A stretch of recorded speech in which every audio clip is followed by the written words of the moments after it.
Hi friends, എല്ലാവർക്കും SP tech മലയാളത്തിൻ്റെ ഒരു വീഡിയോയിലേക്ക് സ്വാഗതം. അപ്പോൾ വെബ്സൈറ്റ് ഡെവലപ്മെൻറ്റിൻ്റെ 7ാമത്തെ പാർട്ടാണ് ഈ വീഡിയോ, അല്ലെങ്കിൽ 7ാമത്തെ എപ്പിസോഡാണ് ഈ വീഡിയോ. നമ്മൾ ഈ വീഡിയോയിലൂടെ നോക്കാൻ പോകുന്നത് ലിസ്റ്റ് ടാഗ്സ് ആണ്. ലിസ്റ്റ് ടാഗ്സ് നമ്മൾ യൂസ് ചെയ്യുന്നത് എന്തിനാണ്, അതിൽ യൂസ് ചെയ്യുന്ന അട്രിബ്യൂട്ട്സ് എന്തൊക്കെയാണ്, 2 തരത്തിലുള്ള ലിസ്റ്റുകൾ എങ്ങനെയാണ്, അതെങ്ങനെ യൂസ് ചെയ്യാം എന്നൊക്കെ ഉള്ളത് നമ്മൾ ഈ വീഡിയോയിലൂടെ നോക്കും. ചിലപ്പം ഈ വീഡിയോ കുറച്ച് ലോങ് ആയിന്ന് വരും, പക്ഷേ നിങ്ങൾ ലിസ്റ്റ് ടാഗ്സ് ഈ വീഡിയോയിലൂടെ കൃത്യമായിട്ട് മനസ്സിലാക്കാൻ പറ്റും.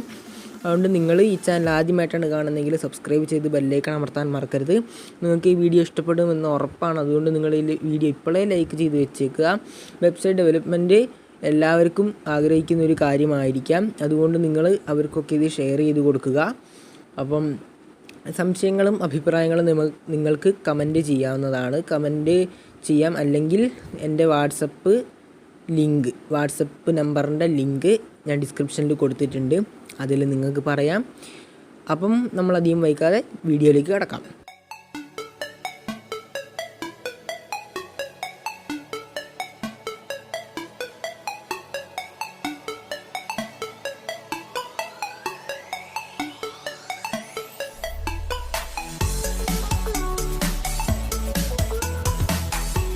അപ്പം ഇന്നത്തെ വീഡിയോ ലിസ്റ്റ് ടാഗ്സ് ആണ്.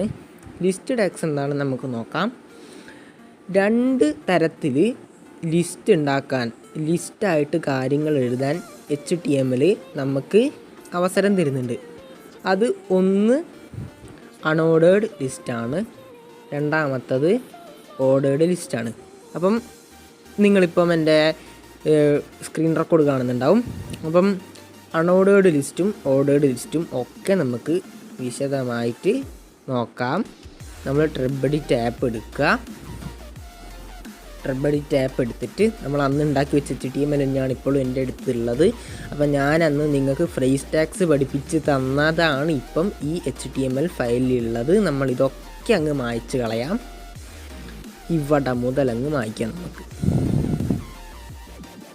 എല്ലാം ഞാൻ മായ്ക്കുകയാണ്. ഇപ്പം ബോഡിയുടെ ഓപ്പണിംഗ് ടാഗ് മാഞ്ഞു പോയിട്ടുണ്ട്. കുഴപ്പമില്ല, നമുക്കൊന്നുകൂടി എഴുതാമല്ലോ.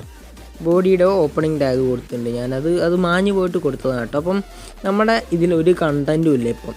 അപ്പോൾ ബോഡിയുടെ അകത്ത് ഇനി നമ്മൾ ലിസ്റ്റ് ടാഗ്സ് ആണ് ചർച്ച ചെയ്യാൻ പോകുന്നത്.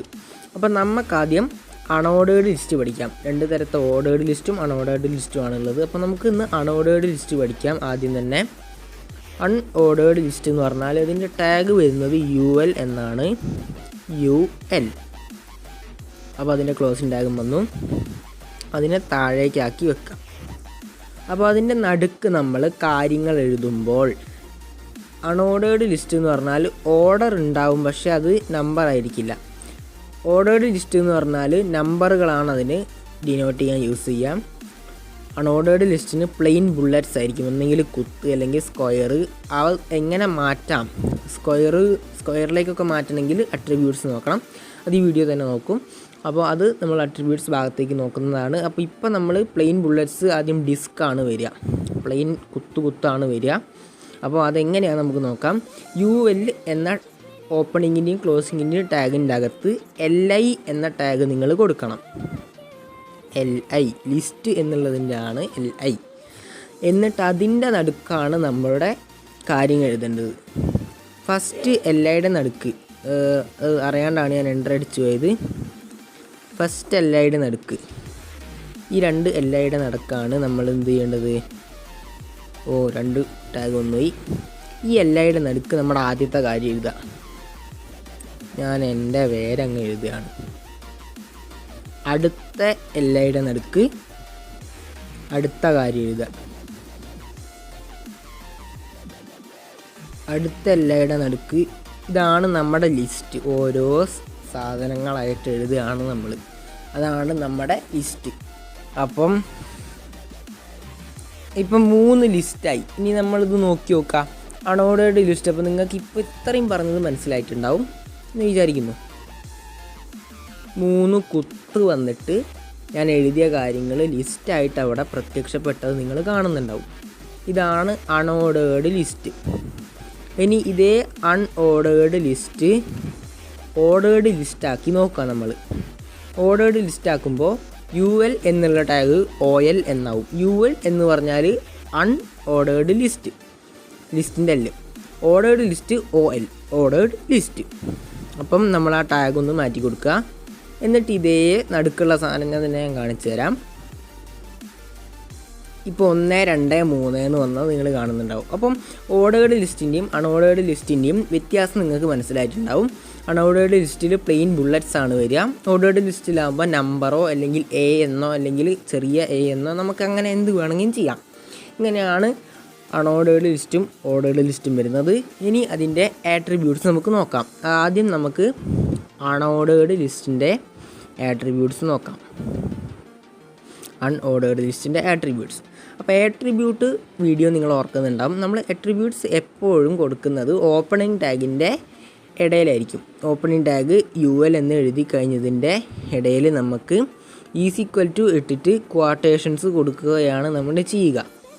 അപ്പം നമ്മൾ അതിൻ്റെ തൊട്ട് മുമ്പായിട്ട് തന്നെ അതിൻ്റെ നെയിം എഴുതണം. അപ്പം നെയിമായിട്ട് അൺഓർഡേർഡ് ലിസ്റ്റിനായാലും ഓർഡേർഡ് ലിസ്റ്റിനായാലും അട്രിബ്യൂട്ടിൻ്റെ നെയിം ടൈപ്പ് എന്നാണ്. ആ വീഡിയോ കണ്ടവർ ഓർക്കുന്നുണ്ടാവും. ടൈപ്പ് = എന്നിട്ട് ക്വോട്ടേഷൻസിൻ്റെ നടുക്ക് നമ്മുടെ വാല്യൂ എഴുതണം. വാല്യൂ എന്ന് പറയുന്നത് ഒന്നെങ്കിൽ സ്ക്വയർ, അല്ലെങ്കിൽ ഡിസ്ക്, അല്ലെങ്കിൽ സർക്കിൾ. അപ്പം ഓരോന്നായിട്ട് നോക്കാം. അൺഓർഡേർഡ് ലിസ്റ്റാണ്. അപ്പം ഒന്നെങ്കിൽ ഡിസ്കിൻ്റെ ഇതായിട്ട് വരണം. ഡിസ്ക് ചിലപ്പോൾ മാറ്റം ഉണ്ടാവില്ല. നമുക്ക് നമ്മൾ ഡിസ്ക് എന്ന് പറഞ്ഞാൽ നേരത്തെ കാണിച്ച പോലെ തന്നെ ഉണ്ട് കേട്ടോ. ഡിസ്ക് ഡീഫോൾട്ടായിട്ട് ഡിസ്ക്കാണ് വരിക. അത് നിങ്ങൾ മാറ്റണ്ട. സ്ക്വയർ എന്ന് കൊടുത്താലോ, ഇവിടെ ഉള്ളത് സ്ക്വയർ ആയത് നിങ്ങൾ കാണുന്നുണ്ടാവും. അതേ സ്ഥലത്ത് സർക്കിൾ കൊടുത്താൽ നടുക്ക് പൊള്ളയായിട്ടുള്ള സർക്കിൾ വരും. എൻ്റെ സ്പെല്ലിങ് തെറ്റിപ്പോയതാണ്. ഇപ്പോൾ റെഡിയായി. സർക്കിൾ നിങ്ങൾ കാണുന്നുണ്ടാവും. നടുക്ക് കറുപ്പില്ലാത്ത സർക്കിൾ, ബാക്ക്ഗ്രൗണ്ട് ഇല്ലാത്ത സർക്കിൾ, ഔട്ട്ലൈൻ മാത്രമുള്ള സർക്കിൾ. അതാണ് അൺഓർഡേർഡ് ലിസ്റ്റിൻ്റെ ആട്രിബ്യൂട്ട്സിൽ വരിക. 3 എണ്ണമാണ്: സ്ക്വയർ, ഡിസ്ക്, സർക്കിൾ. ഡീഫോൾട്ടായിട്ട് നമ്മൾ ആട്രിബ്യൂട്ട്സ് കൊടുത്തില്ലെങ്കിൽ ഡിസ്ക്കാണ് വരിക. ഇനി നമുക്ക് ഓർഡേർഡ് ലിസ്റ്റിൻ്റെ ആട്രിബ്യൂട്ട്സ് നോക്കാം. ഓർഡേർഡ് ലിസ്റ്റിന് ടൈപ്പ് തന്നെയാണ് ആട്രിബ്യൂട്ടിൻ്റെ നെയിം. ഈ ടാഗ് OL എന്നാക്കണം. ഞാൻ പറഞ്ഞു തന്നു. ഇവിടെ OL എന്നാക്കി കൊടുക്കുക. ടൈപ്പ് = ഇനി നമ്മുടേതാണ് മാറുക. ടൈപ്പിൻ്റെ ഇടയിലുള്ള കാര്യങ്ങൾ മാറും. അപ്പം അത് പലതാവാം. ടൈപ്പ് = 1 എന്ന് കൊടുത്താൽ ഡീഫോൾട്ട് തന്നെ 1, 2, 3, 4. പക്ഷെ നമ്മൾ അപ്പർ കേസ് ന്യൂമറൽസ് വരണമെങ്കിൽ, വലിയ ന്യൂമറൽ ലെറ്റർ കൊടുക്കണമെങ്കിൽ വലിയ I കൊടുക്കുക. അപ്പം ഇപ്പം വന്നത് നിങ്ങൾ കണ്ടിട്ടുണ്ടാവും. 1, 2, 3 എന്ന് ന്യൂമറൽ നമ്പറായിട്ട് വന്നിട്ടുണ്ടാവും. അത് ചെറുത് വരണമെങ്കിൽ ചെറിയ I കൊടുക്കുക. Type = I. അപ്പം ചെറിയ ന്യൂമറൽ നമ്പേഴ്സ് വന്നിട്ട് കാണുന്നുണ്ടാവും. ഇനി വലിയ A കൊടുത്താൽ ABC, ചെറിയ A കൊടുത്താൽ ABC. നിങ്ങൾ മനസ്സിലാവുന്നുണ്ടാവും എന്നെനിക്ക് വിചാരിക്കാം. കാരണം ഞാൻ പരമാവധി എൻ്റെ പറ്റുന്ന രീതി പറയുന്നുണ്ട്. അപ്പം നിങ്ങൾക്ക് സംശയം ഉണ്ടെങ്കിൽ കമൻറ്റ് ചെയ്യുക, അല്ലെങ്കിൽ എൻ്റെ വാട്സപ്പ് ചോദിക്കാം കേട്ടോ. അപ്പം നിങ്ങൾക്ക് ഇത്രയേ ഉള്ളൂ ഓർഡേർഡ് ലിസ്റ്റും അൺഓർഡേർഡ് ലിസ്റ്റും. അപ്പം ഓർഡേർഡ് ലിസ്റ്റിലും അൺഓർഡേർഡ് ലിസ്റ്റിലും നമ്മളെല്ലാം പറഞ്ഞു കഴിഞ്ഞു. ഇത്രയേ ഉള്ളൂ നമ്മൾ ഇന്നത്തെ വീഡിയോ. അപ്പം നിങ്ങൾക്കെല്ലാം മനസ്സിലായി ഞാൻ കരുതുന്നു. സംശയങ്ങളും അഭിപ്രായങ്ങളും കമൻറ്റ് ചെയ്യുക, അല്ലെങ്കിൽ വാട്സപ്പ് ചോദിക്കാം. ഇഷ്ടപ്പെട്ടാൽ ലൈക്ക് ചെയ്യുക, പിന്നെ ഇതെല്ലാവർക്കും ഷെയർ ചെയ്യുക. അതെനിക്കും കൂടി സപ്പോർട്ടാവും. പിന്നെ എൻ്റെ ചാനൽ നിങ്ങൾ ആദ്യമായിട്ടാണ് കാണുന്നതെങ്കിൽ സബ്സ്ക്രൈബ് ചെയ്ത് ബെല്ലൈക്കൺ അമർത്തുക. അതിൻ്റെ ബാക്കിയും പിന്നെ വേറെ കിടിലൻ വീഡിയോസായിട്ട് ഞാൻ വരുന്നതാണ്. അപ്പം നമുക്കിനി അടുത്ത വീഡിയോയിൽ കാണാം. ബൈ.